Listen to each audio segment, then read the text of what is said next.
Les BRICS, un premier pas vers l'élargissement et la dédollarisation. Le 15e sommet des BRICS, qui s'est clôturé le jeudi 24 août en Afrique du Sud, a été marqué par une annonce majeure. Les dirigeants des 5 pays membres ont décidé d'élargir le groupe en acceptant l'adhésion de 6 nouvelles nations. L'Argentine, l'Égypte, l'Iran, l'Éthiopie, l'Arabie Saoudite et les Émirats Arabes Unis. Cette décision est également liée à un autre enjeu cher aux BRICS, la dédollarisation, qui devrait prendre de l'ampleur. Même si l'idée de créer une monnaie commune a rencontré des difficultés en raison de sa complexité, l'intention de trouver une alternative au dollar reste vive.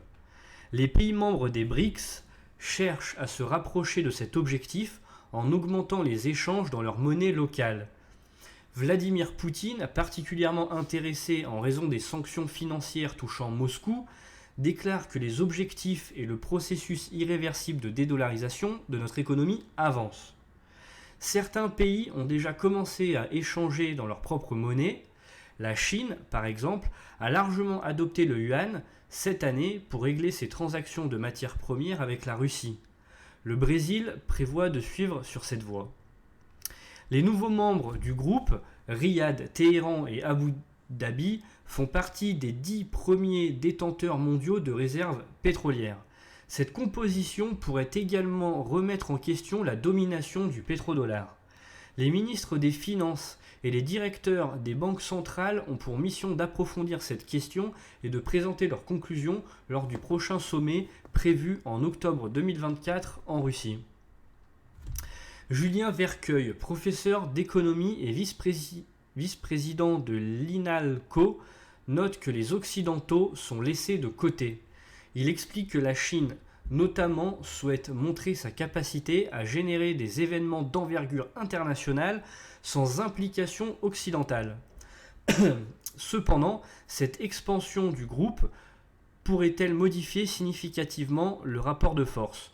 Le président brésilien Lula da Silva affirme que les BRICS continueront à s'ouvrir à de nouveaux membres et à jouer un rôle moteur dans un nouvel ordre international. Cependant, selon lui, se détacher du dollar et des partenaires occidentaux ne sera pas encore possible. Les pays récemment intégrés aux BRICS, à l'exception de l'Iran soumis à des sanctions, maintiennent des relations bilatérales importantes avec les pays occidentaux, nuance l'expert. Les États-Unis minimisent l'accueil des 6 nouveaux membres en soulignant leurs intentions de continuer à collaborer avec leurs partenaires mondiaux. Le Venezuela a été refusé par les BRICS. Le Venezuela n'a pas été accepté parmi les nouveaux membres malgré sa demande formelle pour rejoindre ce groupe. Cette adhésion aurait été une opportunité pour le gouvernement vénézuélien de redorer son image alors qu'il est sous le coup de sanctions internationales pour violation des droits humains et de l'état de droit.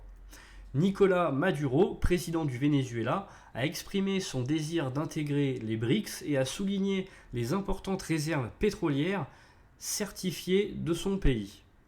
Bien que l'Arabie Saoudite et les Émirats Arabes Unis aient été admis dans les BRICS, la richesse pétrolière n'est apparemment pas le seul critère. Les difficultés économiques du Venezuela semblent également jouer un rôle majeur dans ce refus, avec une inflation de 430% en 2023 par rapport à l'année précédente.